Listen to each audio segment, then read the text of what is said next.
Question number 1. అధికంగా currency నోట్లను జారీ చేయటమే ద్రవ్యోల్బణం అన్నది ఎవరు? Answer Hawtrey. Question number 2. అధిక ద్రవ్యం అతి తక్కువ వస్తువులను వెంటాడటమే ద్రవ్యోల్బణం అన్నది ఎవరు? Answer Dalton. Question number 3. ఆర్థిక వ్యవస్థలో ధరల సాధారణ స్థాయిలో నిరంతర పెరుగుదల, డబ్బు విలువ పతనంతో కూడిన స్థితిని ఏమంటారు? ఆన్సర్ ద్రవ్యోల్బణం. Question number 4.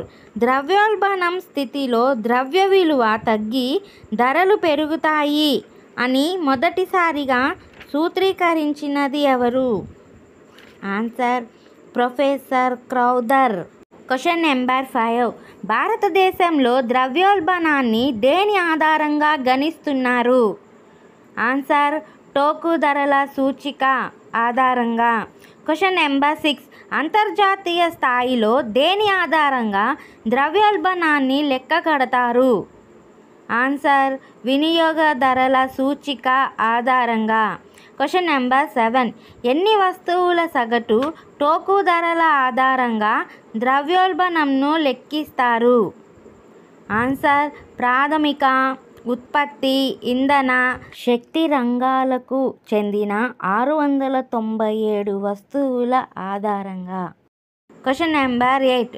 ప్రస్తుత కొత్త టోకు ధరల సూచి సంవత్సరం ఏది? ఆన్సర్ 2011-12 సంవత్సరం. Question number 9. టోకు ధరల ఆధార సూచి సంవత్సరాన్ని 2000-2001 సంవత్సరానికి మార్చాలని సిఫారసు చేసినది ఎవరు?